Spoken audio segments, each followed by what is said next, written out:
प्यारे बच्चों, कैसे हैं आप सभी? क्या आपने कभी कोई पौधा लगाया है?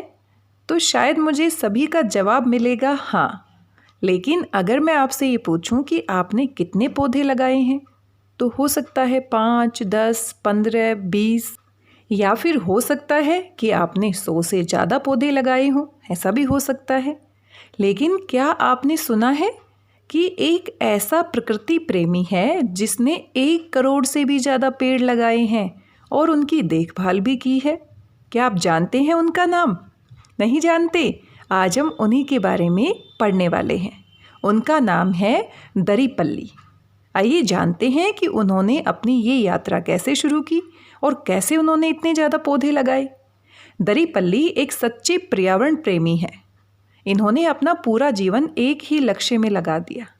वह लक्ष्य था ज़्यादा से ज़्यादा पेड़ लगाना और उन्हें संरक्षित भी करना, उनकी देखभाल भी करना। अब तक वे 1 करोड़ से भी ज़्यादा पेड़ लगा चुके हैं। दरीपल्ली रमैया तेलंगाना राज्य के खम्मम जिले के एक छोटे से गांव से हैं।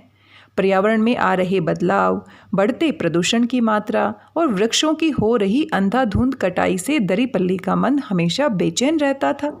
वे इसके निदान के लिए कुछ करना चाहते थे। तभी उनके मन में एक विचार आया कि क्यों ना मैं अनेक पौधे लगाऊं, जिससे कि पर्यावरण की रक्षा की जा सके। इसी सोच के साथ उन्होंने जेब में बीज और साइकिल पर पौधे रखकर जिले का लंबा सफ़र तय किया और जहाँ कहीं भी खाली भूमि दिखाई पड़ी वहीं पर पौधा लगा दिया। आरंभ में उन्होंने ऐसा करके अपने गांव के पूर्व और पश्चिम दिशा में 4-4 किलोमीटर के क्षेत्र को हरा भरा और पेड़ पौधों से भर दिया, जिसमें मुख्यतः बेल, पीपल, कदम्ब और नीम के पेड़ थे। पर्यावरण प्रेम से वशीभूत होकर दरीपल्ली रमैया इस कार्य को हमेशा के लिए आगे बढ़ाते रहना चाहते थे। उन्होंने अपनी जिम्मेदारी सिर्फ पेड़ लगाने तक की सीमित नहीं रखी, बल्कि वे स्वयं पेड़ पौधों की देखभाल भी करते थे। प्यारे बच्चों, हमारे साथ क्या होता है, हम अगर पेड़ लगा भी देते हैं लेकिन ज़्यादा लंबे समय तक उसकी देखभाल नहीं कर सकते। अगर हमने किसी ऐसी ज़मीन पर पेड़ लगाया है जो हमारे घर के आसपास नहीं है, हमारे घर में गमले में जो हम पौधा लगाते हैं या आंगन में लगाते हैं उसमें तो फिर भी हम पानी डाल देते हैं, लेकिन घर से दूर ऐसे किसी भी ज़मीन पर पौधा लगाया जाए और फिर उसकी देखभाल की जाए, ये तो बड़ा मुश्किल काम है। और आप सभी जानते हैं कि पेड़ लगाने से ज़्यादा उसको बड़ा करना महत्वपूर्ण होता है, क्योंकि पेड़ तो लग जाएगा, पौधा भी उग जाएगा, लेकिन अगर उसको पानी नहीं दिया गया, उसकी देखभाल नहीं की गई तो थोड़े दिनों के बाद वो सूख जाएगा। दरीपल्ली स्वयं कहते हैं, मेरा उद्देश्य पौधों को लगा देने से ही समाप्त नहीं हो जाता। मेरा काम तो इनको एक पौधे से पेड़ के रूप में बनाने के बाद ही समाप्त होगा, क्योंकि उसकी देखभाल नहीं की जाएगी तो पौधा लगाने का कोई फ़ायदा ही नहीं रह जाएगा। उनकी मेहनत और लगन का परिणाम यह हुआ कि आज इस जिले के हजारों हेक्टेयर भूमि में विस्तृत वन क्षेत्र विकसित हो गया है, जिसे राज्य की सरकार ने संरक्षित क्षेत्र घोषित कर दिया है। दरीपल्ली रमैया पेड़ पौधे लगाने वाले एक जुनूनी व्यक्ति भर नहीं है, बल्कि वे वृक्षों का चलता फिरता विश्वकोश हैं। वे पौधों की विभिन्न प्रजातियाँ, उनके उपयोग, लाभ के विषय में भी जानकारी रखते हैं। वे पेड़ पौधों से संबंधित किताबें खरीदकर उनका अध्ययन भी करते हैं।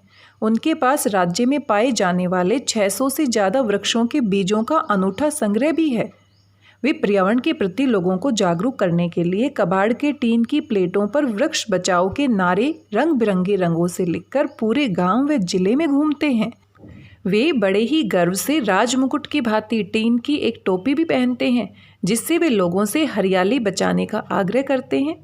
हम सभी ऐसे कार्यों को जिनका संबंध धन कमाने से होता है, बड़े ही मेहनत और लगन से करते हैं, लेकिन रमैया उन विरले और महान व्यक्तियों में से है जिन्होंने अपना पूरा जीवन ऐसे कार्य को करते हुए बिताया है जिससे सिर्फ और सिर्फ दूसरों को फ़ायदा मिलता है।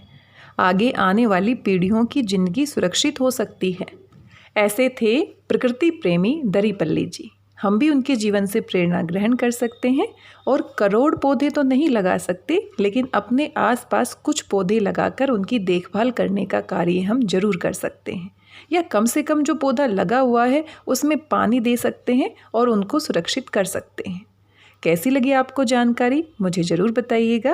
मिलते हैं किसी नए वीडियो में कुछ और महत्वपूर्ण जानकारी के साथ। तब तक स्वस्थ रहिए, व्यस्त रहिए, मस्त रहिए और प्रकृति को बचाने के लिए कुछ ना कुछ पौधे हम सबको लगाने हैं और उनकी देखभाल भी करनी है। धन्यवाद, बहुत बहुत धन्यवाद।